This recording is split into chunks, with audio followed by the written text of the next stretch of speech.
Twama twabivuze ko ibitigiri birarenze cane, birarenze kuko uravye igihe amabohero yubakiwe, Uburundi bwari bufise abantu bake cane. Muravye nk'amabohero nka yose yubatswe haciye imyaka ishika nka 50 canke irenga, ni ukuvuga ko ico gihe mu Burundi ata bantu bashika n'imiliyoni 5 bari bahari.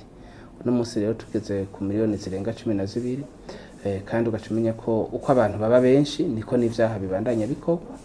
Urumva ko ico ari kimwe mu bituma ibitigiri biba vyinshi, kandi urumva ibitigiri bimaze kurenga umurengera, bica bituma n'ingene bitabwaho bidaheza ngo bigende neza nk'uko vyategerezwa. Urazi ko bategeza kwitaho nk'abantu 30 mugabo bakaguha 90. Urumva ko nk'ibijanye n'ingene bitaho ingene bagaburirwa, ingene barara, ingene bavugwa, ivyo vyose urumva ko bidaheza ngo bigume bigenda neza. Burya ibice vyose ntibiba bifise ibibazo bimwe, mugabo urasanga ndashobora kuvuga nk'ibintu bijanye no gukurikiza imanza, kuko uravye n'ibitigiri usanga kenshi burya benshi n'ababa bataracirwa imanza. Hariho abagikurikiranwa mugo ugasanga imanza ntiziracika kugira bamenye ko bera canke bagira icaha.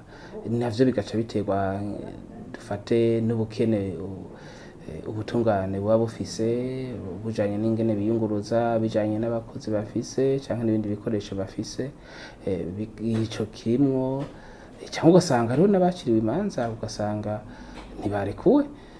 Ivyo navyo bikavana n'ingene amategeko akurikizwa, kuko urazi ko umuntu mu bisanzwe uko vyari bizwi, nuko umuntu afungwa ari uko ata bundi buryo na bumwe bushoboka. Nayo handi hoho iciza cari uko umuntu wese ashobora gukurikiranwa ku caha yagirizwa yidegemvya, agaheza agafungwa ari uko babonye ko ata bundi buryo, babonye yuko ateye nk'umutekano muke canke ashobora guhunga. Gutyo ivyo nivyo bishobora gutuma umuntu baca bihutira kumufunga. Mu vyo tujejwe harimwo guhanura inzego kubijanye n'agateka kazina muntu, nico gituma twama turiko turabivuga, turandikira inzego, turavugana nazo, turategurana n'amahugurwa kugira ngo abantu batandukanye bafise uruhara muri ivyo bitigiri bashobore gutahura ingendo nziza, dushobore kubibutsa amategeko y'abayo ngaha canke mpuzamakungu igihugu kiba carashize ku mukono, kugira ngo bashobore kubikurikiza, kuko usanga hari ico bishobora gufasha.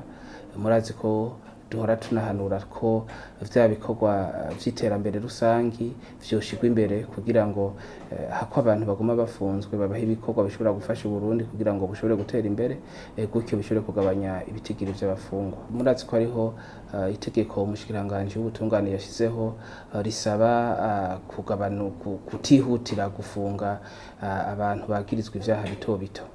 Ni ukuvuga ko iryo tegeko ryategeza kuja mu ngiro, abantu bose aho bari, inzego zitandukanye zikamenya ko iryo tegeko ririho, hama bakarikurikiza kugira ngo bafunge abantu bagirizwa ivyaha binini binini. Ico ni ca mbere.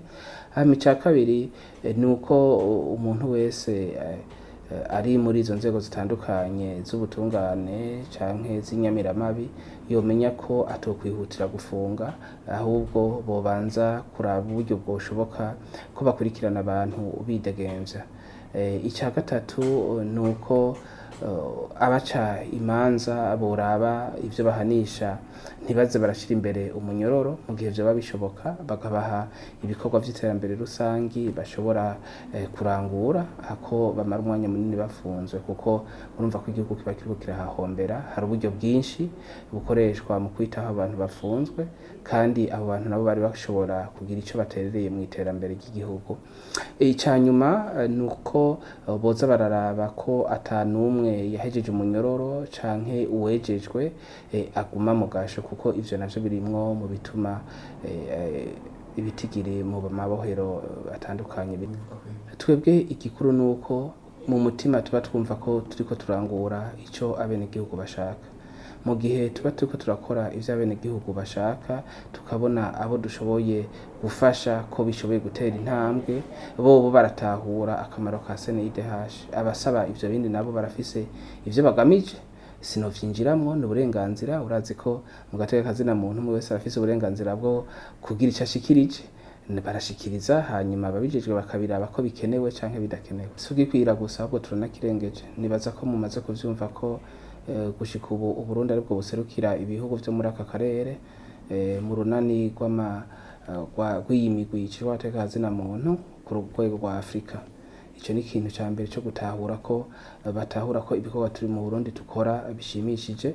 Ica kabiri nuko turi muri bamwe birirwa barafasha guhubura abandi bajejwe imigwi nk'iyi mu bindi bihugu vya Afrika, haba mu manama tugirana, haba mu vyo tugira ducishije kuri birya vyuma nyabwonko, usanga Uburundi aribwo buriko buratanga akarorero. Ubwa gatatu womenya ko Uburundi buri mu bihugu vya mbere butanga amaraporo menshi muri Nations Unies i Geneve.